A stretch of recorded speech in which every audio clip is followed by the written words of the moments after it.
Students, welcome all of in the maths class once again. आज हम start करने जा रहे हैं एक्सरसाइज 11.3 क्वेश्चन नंबर 3।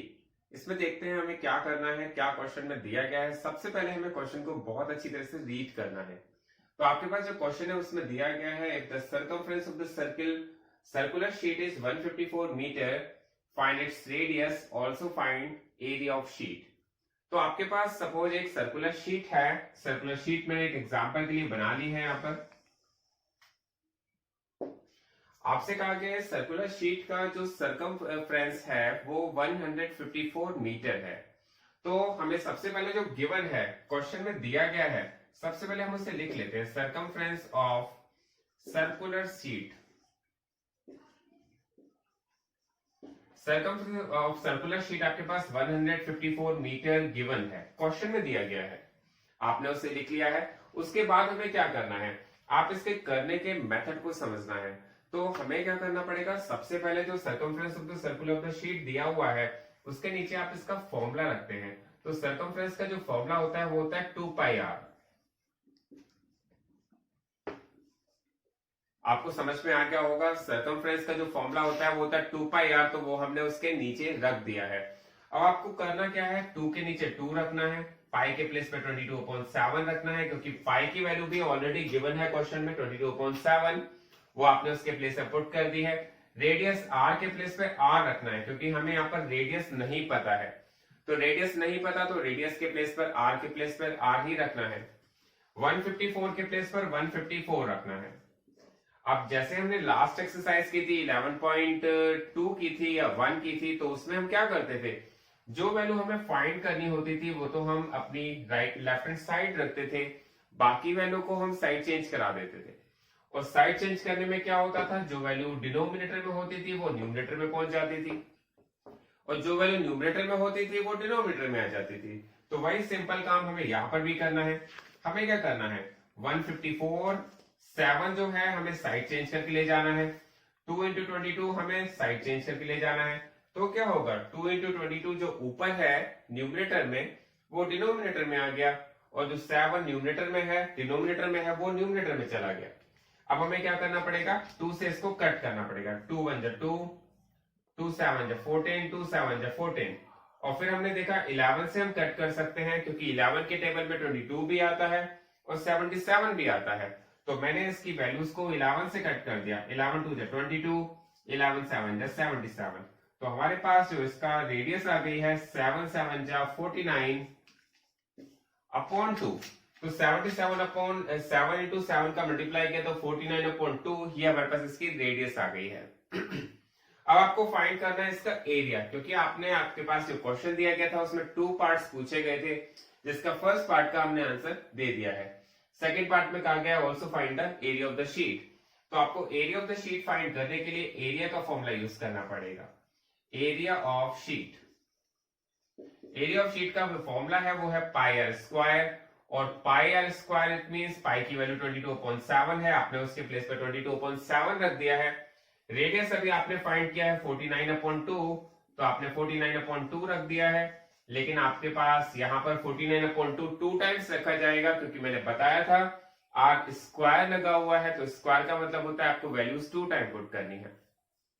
अब देखते हैं ऊपर नीचे कोई वैल्यू कट रही है। तो हमने देखा 7 1 7, 7 7 49, 2 1 2, और 2 से हमने इसे कट कर दिया, 2 1 2, 2 1 2।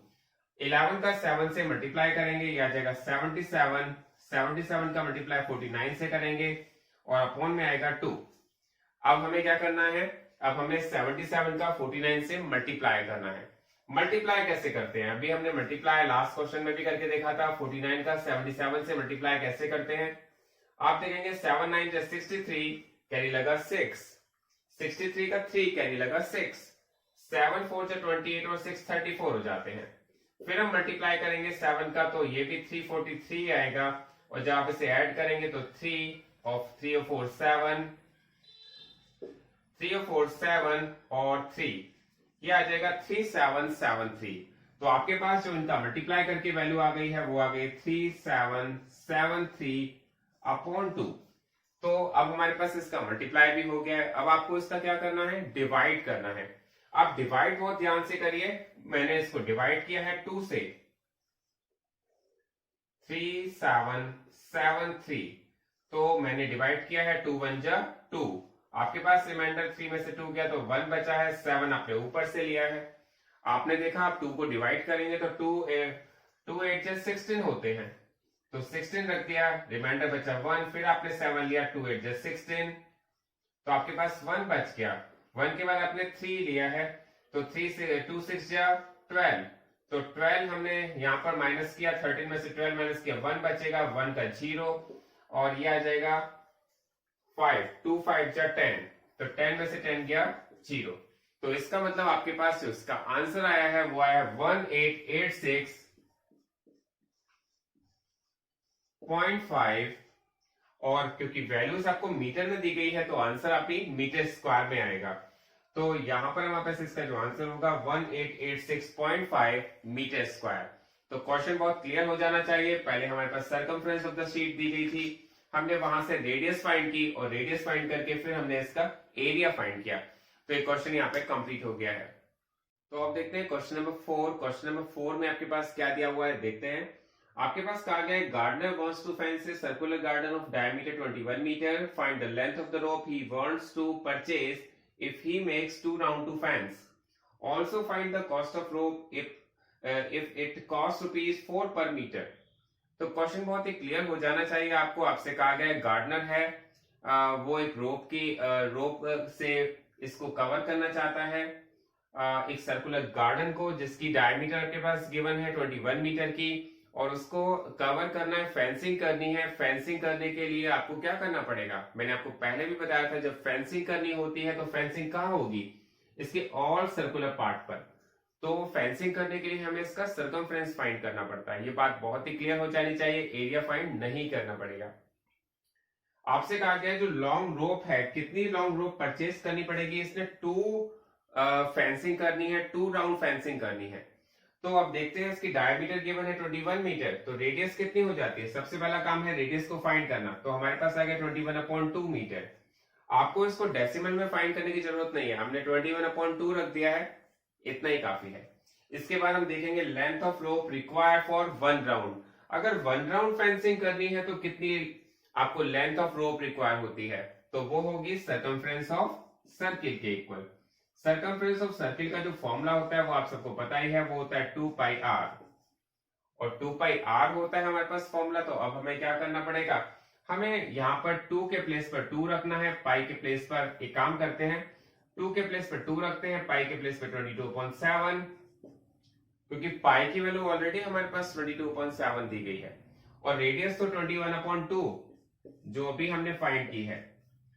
तो अब हमने वैल्यूज तो रख दी हैं, अब देखते हैं कोई वैल्यू ऊपर नीचे की कट रही है। सबसे पहले देखा 2 1 जा 2, 2 1 जा 2, 2 से 2 को हम कट कर सकते हैं। और क्या कट हो रहा है, हमने देखा 7 से 21 कट हो रहा है, 7 1 जा 7, 7 3 जा 21, और हमारे पास अब बचा क्या, हमारे पास तो 22 और 3, 22 3 जा होता है 66, इसका मतलब 66 मीटर।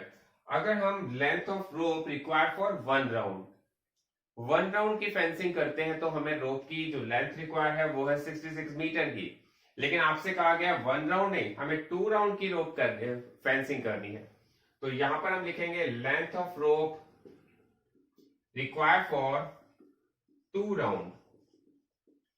तो हमें क्या करना पड़ेगा, 2 राउंड्स की फेंसिंग करने के लिए इसका 66 का मल्टीप्लाई हमें 2 से करना पड़ेगा, और अगर हमने 66 का मल्टीप्लाई 2 से किया तो इसका मल्टीप्लाई करके क्या वैल्यू आएगी, 6 2 12, 12 का 2 करेगा 1, 6 2 12 1 13, 132 मीटर। इसका मतलब हमें जो लेंथ ऑफ रोप की रिक्वायरमेंट है वो है 132 मीटर।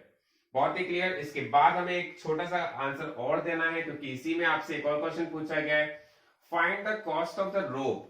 रोप की कॉस्ट फाइंड कीजिए।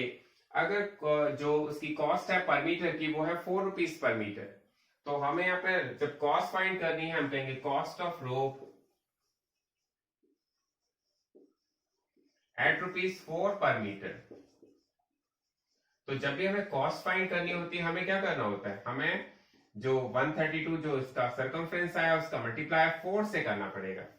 तो 4 से हम मल्टीप्लाई कर देते हैं, 4 2 जा 8 हो जाता है, 4 3 जा 12, 12 का 2 करेगा 1, और 4 1 4 और 1 5, तो आपके पास जो कॉस्ट आएगी वो आएगी 528 रुपीज की।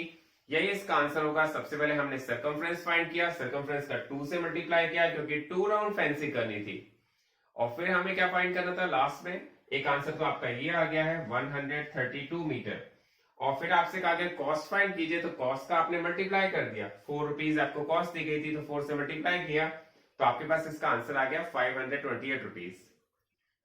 अब देखते हैं इसका क्वेश्चन नंबर 5। क्वेश्चन नंबर 5 में आपके पास दिया हुआ है from a circular sheet of radius 4 centimetre a circle of radius 3 centimetre is removed, find the area of the remaining sheet. ये क्वेश्चन आपको बहुत अच्छी तरह से समझना है। आपके पास कहा गया है आपके पास एक सर्कुलर शीट है और सर्कुलर शीट की रेडियस कितनी है 4 सेंटीमीटर। इसमें से आपने एक छोटा सर्किल माइनस कर लिया, छोटा सर्किल आपने कट कर लिया और उसकी रेडियस कितनी है 3 सेंटीमीटर। इसका मतलब आपके पास जो रिमेनिंग शीट बची है, तो रिमेनिंग शीट कितनी बचनी चाहिए, ये जो जिसमें मैं डैश डैश कर रहा हूं, जिसको मैं शेडेड कर रहा हूं, तो यही बचना चाहिए। आप बहुत ही अच्छी तरह से पहले से क्लियर कीजिए। देखिए हमारे पास यहाँ पर एक बड़ा सर्कुलर शीट है जिसकी रेडियस है 4 सेंटीमीटर की। इसमें से हमने एक छोटी सी 3 सेंटीमीटर की रेडियस की एक सर्कुलर शीट को कट कर लिया, रिमूव कर लिया, तो बाकी बची हुई रिमेनिंग शीट का एरिया कितना होगा। अब देखिए आप जितना इस क्वेश्चन को देख रहे हैं और यहां पर आपको एक फिगर समझ में आ रही होगी, तो सबसे पहले तो हमें देखना है कि हमारे पास यहाँ पर 2 सर्किल बन रहे हैं। एक तो लार्जर सर्किल है, एक स्मॉलर सर्किल है। तो यहाँ पर हमें दोनों की रेडियस को देखना है कि रेडियस कितनी है। तो आपके पास यहाँ पर जो लार्जर सर्किल है उसकी रेडियस दे रखी है 4 सेंटीमीटर। तो लार्जर सर्किल की रेडियस को हम कैपिटल आर से शो कर रहे हैं, वो है 4 सेंटीमीटर। और जो हमारे पास स्मॉलर सर्किल है उसको हम स्मॉल आर से रिप्रेजेंट कर रहे हैं, वो है 3 सेंटीमीटर। तो हमारे पास यहाँ पर 2 सर्किल बन रहे हैं। एक बड़ा सर्किल है जिसको हम लार्जर सर्किल कह रहे हैं, उसकी रेडियस 4 सेंटीमीटर गिवन है, और एक यहाँ पर छोटा सर्किल बन रहा है जिसकी रेडियस 3 सेंटीमीटर गिवन है। और दोनों की रेडियस को हमने अलग अलग लेट कर लिया है। जो बड़े वाला सर्किल है उसको कैपिटल आर से रिप्रेजेंट किया है और जो छोटे वाला सर्किल है उसको स्मॉल आर से रिप्रेजेंट किया है। अब देखिए आपको ये क्वेश्चन बहुत ही अच्छी तरह से क्लियर हो जाएगा अगर आप थोड़े सा इसे बहुत ध्यान से देखते हैं। एरिया ऑफ रिमेनिंग शीट, तो एरिया ऑफ रिमेनिंग शीट क्या होनी चाहिए। आपने क्या किया है, बड़े वाले सर्किल में से छोटे वाले सर्किल को रिमूव कर दिया है, तो यहां पर होना चाहिए area of larger circle minus area of smaller circle. और यही तो हो रहा है इस शीट में। एक बड़े सर्किल में से हमने छोटे वाले सर्किल को रिमूव कर लिया है, तो यहां पर भी हमने क्या किया है, एरिया ऑफ लार्जर सर्किल में से एरिया ऑफ स्मॉलर सर्किल को रिमूव कर दिया, मतलब माइनस कर दिया। और अगर हम इसका एरिया रखना चाहेंगे तो एरिया का फॉर्मूला क्या होता है, एरिया का फॉर्मूला होता है पाई आर स्क्वायर। क्योंकि बड़े वाले सर्किल की रेडियस हमने कैपिटल आर ली है, तो यहाँ पर कैपिटल आर का स्क्वायर रहेगा, और जो छोटे वाला सर्किल है उसकी हमने स्मॉल आर ली है, तो उसका एरिया जो होगा पाई आर स्क्वायर। आपको इस तरह से रखना है। अब क्या करेंगे, सबसे पहले हमें देखना है यहाँ पर पाई यहाँ पर भी आ रहा है और यहाँ पर भी आ रहा है, तो पाई को आप बाहर ले सकते हैं और कॉमन, इसको हम कहते हैं कॉमन लेना। कॉमन क्या चीज ली जाती है, जो दोनों में ही कॉमन हो। तो यहाँ पर पाई यहाँ पर भी आ रहा है, पाई यहाँ पर भी आ रहा है, तो पाई को हमने कॉमन ले लिया। हमारे पास एक ब्रैकेट आ गया, उसके अंदर क्या बचा, R square, capital R square minus small R square. अब आपको क्या करना है, वैल्यूज पुट करनी है। यहां पर पाई की जो वैल्यू है आपको दी गई है 3.14 पुट कीजिए। तो मैंने आपको बताया था कहीं पर 22/7 कहा जाएगा, कहीं पर 3.14। हमें तो क्वेश्चन के अकॉर्डिंग चलना है, जो वैल्यू दी जाती है वही हम रख देते हैं। तो पाई के प्लेस पर हमने वैल्यू रख दी है 3.14। आर जो कैपिटल आर है वो कितना है 4, तो इसका मतलब 4 इंटू 4, और जो रेडियस आपके पास जो स्मॉलर सर्किल की रेडियस है वो है 3 सेंटीमीटर, तो आप लिखेंगे 3 इंटू 3। और यहां पे हम देखेंगे 3.14 और 4 4 जा हो जाता है 16, 3 3 जा हो जाता है 9। आपको क्या करना पड़ेगा 3.14, और हमने देखा 16 में से 9 को अगर हम माइनस कर देते तो आपके पास आ जाता है 7। अब आपको क्या करना है, 7 से इसका मल्टीप्लाई करना है। 7 4 जा 28, 7 4 जा 28 का 8 कैरी लगा 2, 7 में 7, 7 और 2 9 हो जाता है और 7 3 जा 21, तो हमारे पास इसका जो आंसर आएगा 21.98 सेंटीमीटर स्क्वायर। इस क्वेश्चन को एक बार अच्छी तरह से फिर समझ लेते हैं। आपसे कहा गया था एक लार्जर सर्किल है, उसमें से एक स्मॉलर सर्किल को हमने रिमूव कर दिया है। तो रिमूव कर दिया है इसका मतलब माइनस कर दिया है। तो हमने यहां पर भी यही किया कि एरिया ऑफ लार्जर सर्किल में से एरिया ऑफ स्मॉलर सर्किल को माइनस कर दिया। अब जो बड़े वाला सर्किल है उसकी रेडियस है, उसका जो एरिया है वो है पाई आर कैपिटल आर स्क्वायर, इसका है पाई स्मॉल आर स्क्वायर। हमने इसको माइनस किया, पाई को कॉमन ले लिया, आर की वैल्यू आपके पास ऑलरेडी दी गई है वो आपने पुट कर दी।